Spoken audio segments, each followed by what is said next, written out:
PAUD yang diterjemahkan dengan sebutan pendidikan anak usia dini, penting untuk difahami masyarakat luas tanpa terkecuali. Mengingat fungsi PAUD tidak terpisahkan dari bingkai satuan pendidikan formal. Sebagai jenjang awal pendidikan formal, sebelum anak-anak memasuki peringkat sekolah dasar atau SD, hingga mereka melanjutkan pendidikannya ke SLTP, SLTA maupun ke berbagai perguruan tinggi. Justru demikian, PAUD diprogram melakukan pembinaan, yang ditujukan bagi anak sejak 0 hingga mencapai usia 6 tahun. Artinya, PAUD sebagai lembaga formal di peringkat paling rendah, diupayakan mampu memberikan rangsangan pendidikan terhadap anak, guna membantu pertumbuhan dan perkembangan jasmani, maupun rohani. Pendidikan anak usia dini, merupakan salah satu sistem penyelenggaraan pendidikan, yang dikonsentrasikan secara khusus pada peletakan dasar. Di antaranya ke arah pertumbuhan dan perkembangan fisik anak-anak, berupa koordinasi motorik halus dan kasar. Kemudian kecerdasan anak-anak, yang berkaitan dengan daya pikir, daya cipta, kecerdasan emosi, serta tentang kecerdasan spiritual. Sedangkan pada sosio-emosional anak-anak, sudah barang pasti sangat berkaitan dengan sikap, perilaku, agama, bahasa dan teknik berkomunikasi. Kesimpulannya sesuai dengan keunikan, serta tahap perkembangan yang dilalui para anak-anak, di usia dini.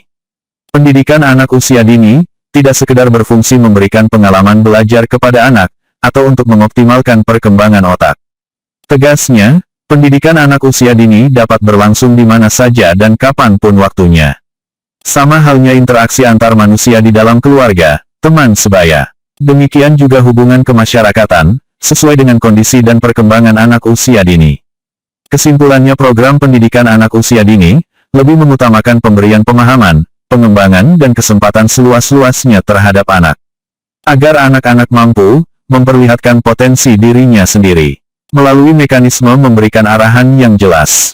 Dengan demikian anak-anak akan terdidik lebih cerdas, serta menjadi generasi yang berpikir positif dan terbuka.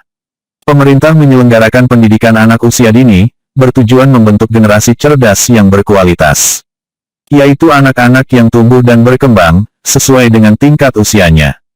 Sehingga anak-anak, memiliki kesiapan optimal, untuk memasuki pendidikan dasar, serta mengarungi kehidupan di masa dewasa. Kemudian membantu mempersiapkan anak-anak, mencapai kesiapan belajar secara akademik di bangku sekolah. Nah, sejauh mana pertumbuhan, dan perkembangan PAUD di Kabupaten Langkat, serta status para guru dan kesejahteraan mereka. Lalu bagaimana penggunaan dana bersumber dari BOP, yang diorientasikan untuk menggalang kelangsungan hidup PAUD di Langkat. Baik masa lalu, hari ini, maupun di era mendatang. Berikut ini, cuplikan ringkas obrolan ringan editor Intai New TV, bersama Muhammad Yunus SE, Kasih Kurikulum dan Pembina PAUD Dinas Pendidikan Langkat. Serta Sabarudin SAG, salah seorang di antara 43 personal penilik PAUD, hingga kepada Dona Hasibuan SPD, Kepala TK Negeri 1 Atap Perdamaian Kecamatan Binjai. Muhammad Yunus, Bapak sebagai Kepala Seksi TK dan PAUD Kabupaten Langkat. Dengan ini saya ingin tanyakan secara menyeluruh, berapa jumlah TK baik negeri maupun swasta yang ada di Kabupaten Langkat? Terima kasih. Jumlah TK negeri maupun swasta yang ada di Kabupaten Langkat ini itu berjumlah 185 TK. Kemudian pendidikan anak usia dini ini dia meliputi juga kelompok bermain 400. Jadi jumlah keseluruhan TK negeri swasta maupun kelompok bermain 786. Itu maksudnya 786 jumlah siswanya atau jumlah unit satuan pendidikannya? Satuan pendidikannya. Oh, satuan pendidikannya. PAUD itu merupakan rumah pendidikan anak usia dini yang di dalam PAUD itu ada diselenggarakan TK taman kanak-kanak, kemudian KB kelompok bermain, kemudian satuan PAUD sejenis SPS, kemudian sekolah minggu gabung di dalam. Mungkin masyarakat awam ya tidak paham mana PAUD mana TK. Bapak jelaskan sekali lagi definisi TK dan PAUD itu secara umum. Definisi TK dan PAUD itu pendidikan anak usia dini itu merupakan wadah atau rumah yang di dalamnya dia ada menyelenggarakan pertama taman kanak-kanak TK, kemudian kelompok bermain atau KB, kemudian satuan PAUD sejenis atau SPS. Di sana juga ada PDT Islam, kemudian sekolah minggu daripada tes janin seperti itu. Jadi PAUD itu merupakan induknya. Jadi PAUD itu merupakan induk dari TK. Iya. Di bawah naungan PAUD. Iya. Artinya PAUD ini pendidikan anak usia dini. Iya, pendidikan usia. Tapi dengan catatan, Bapak tadi menyebut ada kategori kelompok bermain. Nah, Iya. kelompok bermain ini kategori yang dimaksud. Bermain ini dia dalam kapasitasnya sebagai pendidikan non formal. Kalau TK ini pendidikan formal. Kelompok bermain. Bukan itu dia masuk non formal. Biasanya yang digolongkan ke dalam kelompok bermain itu dia usia 5 tahun ke bawah. Usia TK biasanya digolongkan usia 3 dia 5-6 tahun. Namun demikian, pada dasarnya pendidikan anak usia dini ini adalah merupakan sasarannya itu 0 sampai 6 tahun. Jadi sejak lahir sampai 6 tahun itulah sasaran pendidik anak usia dini. Sama di KB dan di TK itu petunjuk teknis dan definisinya sama. Jadi sebentar, Bapak, saya ingin tanyakan lagi, kalau tadi Bapak berbicara jumlah siswa TK, kemudian jumlah dari satuan pendidikannya, Bapak belum menyebutkan berapa jumlah guru TK seluruh Kabupaten Langkat, baik negeri dan swasta. Jumlah guru TK negeri dan swasta Kabupaten Langkat yang sudah masuk data Dapodik itu berjumlah 1.470 anak. Itu termasuk negeri. Iya. Berapa, kalau dipisahkan berapa negerinya dan berapa untuk swasta yang masih statusnya menerima honorarium? Satu lagi, untuk TK, kalau untuk sekolah dasar sampai SMP, SMA kita tahu itu ada namanya biaya operasional sekolah yang disebut dengan dana BOS. Kemudian untuk tingkat TK, ini istilah dana yang diturunkan pemerintah, dana apa namanya Pak? Kalau untuk TK itu dia BOP, BOP. Bantuan Operasional PAUD. Kalau di tingkat SD kita tahu ada juknisnya per siswa itu untuk SD sekian, SMP sekian, SMK sekian. Kemudian untuk TK, dia per unit satuan pendidikan atau per siswa? Kalau untuk TK maupun KB itu dia per anak per siswa, dia itu 300.000 per semester. Per siswa. Jadi dia kalau 1 tahun 2 semester berarti terima 600.000. Dibanding 4 600.000 tergantung berapa jumlah siswanya. tergantung berapa jumlah siswa. Kemudian dengan catatan termasuk BOP merupakan beban untuk membayar guru honorarium, guru honor TK. Iya begitu Bu. Ya. Iya begitu. Di sana walaupun masih jauh daripada apa yang kita harapkan hari ini, saat ini pemerintah bisa memberikan yang sebagian itu. Kita bersyukur, mudah-mudahan anggaran pemerintah tahun berganti tahun ditambahlah minimal. Kalau kita analisa pendidikan anak usia dini ini sangat penting karena apa?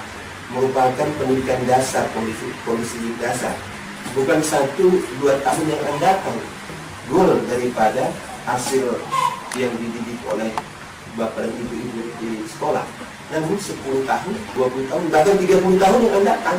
Hasilnya ini kita harapkan Indonesia menjadi maju, kuat, dapat bersaing di dunia internasional. Oke Pak, ketika Bapak berbicara masalah BOP pendidikan pada TK, ini termasuk juga hal yang sama standarnya diberikan kepada TK swasta? Sama Pak. Sama nilainya, tanpa ada perbedaan. Kecuali di dalam pengaturan rumah tangganya menggaji guru honor itu tergantung masing-masing besarnya anggaran. Tapi sekali lagi saya tanyakan kepada Pak Yunus. Pak Yunus barangkali sudah belasan tahun berada di lingkungan pendidikan. Kenapa kita jarang mendapat informasi pengangkatan para guru honor ini menjadi PNS Pak? Untuk menjawab hal itu kita tidak bisa serta-merta menjawab karena ada tahapan-tahapan. Saat ini untuk guru TK saja yang masih masuk di sertifikasi. Untuk guru kelompok bermain tadi belum masuk. Karena apa? Karena undang-undang guru dan dosen belum memungkinkan untuk itu. Jadi ada tahapan-tahapan perjuangan. Saat ini kalau tidak salah dari TK yang ada di Kabupaten Langkat ini, guru yang swasta, guru yang sudah bersertifikasi sudah 80 orang lebih dikit. Untuk guru KB, SPR itu belum ada sama sekali karena tidak bisa masuk. Tapi kan kita tahu bahwa TK merupakan landasan paling penting ketika mereka untuk masuk ke SD. TK ini merupakan pondasi yang paling utama yang harus pembinaannya itu harus mendapat perhatian dan harus gurunya diberikan prioritas yang lebih tinggi, bahwa pendidikan TK ini tidak dapat kita pandang sebelah mata atau kita sepelekan. Dan para guru-guru TK yang ada di sini cara mengajarnya pun agak jauh beda seperti seorang antara ibu dengan seorang anak. Pengorbanan mereka ini termasuk kepala TK yang ada di dalamnya. Perlu tidak mereka ini misalnya mendapatkan prioritas yang khusus? Ini bagaimana pandangan Mbak sebagai kasih? Ya, Terima kasih, pertanyaannya sangat bagus dan menjawabnya pun harus seperti apa. Tapi itulah dia realitanya. Saya katakan tadi, anggaran pemerintah sejauh ini sampai di situ saja, Pak. Jadi mudah-mudahan ke depannya dengan adanya wawancara seperti ini, lihat, dipandang instansi terkait tentunya di bidang untuk menjamin kesejahteraan guru TK, saya harapkan terketuk hatinya, baik itu dana APBD, baik pun dana APBN, kiranya untuk perhatian guru-guru TK, tenaga pendidikannya itu sangat perlu diperhatikan untuk ke depannya. Kemudian ingin saya tanyakan ke Bapak, TK selain mendapatkan bantuan BUP, bantuan apa lagi yang mereka peroleh dari pemerintah pusat? Saat ini anggaran pemerintah itu yang dominan hanya bantuan operasional PAUD BUP. Lain tidak ada? Lain sepertinya tidak ada. Tapi itu di luar dari itu lembaga mempunyai akses. Oke Pak, terima kasih dengan penjelasan Bapak. Kemudian lanjutkan pertanyaan saya kepada Bapak, berapa jumlah penilik TK se-Kabupaten Langkat? Jumlah penilik TK se-Kabupaten Langkat itu ada 43. Untuk per kecamatan rata-rata? Dalam hal ini di 43 penilik itu rata-rata satu penilik mendapat binaan sekitar 15 lembaga TK dan PAUD. Jadi satu penilik dia mendapat tugas mengawasi 15 satuan pendidikan TK. Jadi kalau misalnya ini kan tidak terlalu berat bagi mereka Pak, sedangkan TK kebanyakan kan berada di pedesaan Pak. Berat buat penilik. Kalau saya bandingkan dengan pengawas yang bertugas di SD, mereka hanya beban 10 satuan pendidikan. Jadi kalau penilik itu cinta sama pekerjaan, tidak ada yang tidak nyaman dalam bekerja. Itulah saya rindu selalu. Jadi itulah penilik harus seperti itu. Pak, saya ingin tanyakan kepada Bapak penilai. Tolong Pak, nama Bapak sebutkan secara jelas. Nama saya Sabarudin Usani. Bapak dari sarjana agama. Sudah berapa lama Bapak menjadi penilai di pendidikan anak yang paling terkecil ini Pak? Lebih kurang 2 tahun lebih. 2 tahun. Sebelumnya Bapak bertugas di mana Pak? Sebelumnya ngajar di SMP di Satuan. Bagaimana suka dukanya Pak Bapak menghadapi anak-anak yang Bapak kunjungi ini? Ya, alhamdulillah ya. Saya alhamdulillah agak apalah ceria-ceria saya tengok anak-anak ini. Saya senang. Saya beralih ke Ibu Kepala. Ibu Kepala tolong sebutkan nama Ibu lengkap dan gelar. Nama saya Dona Hasibuan SPD.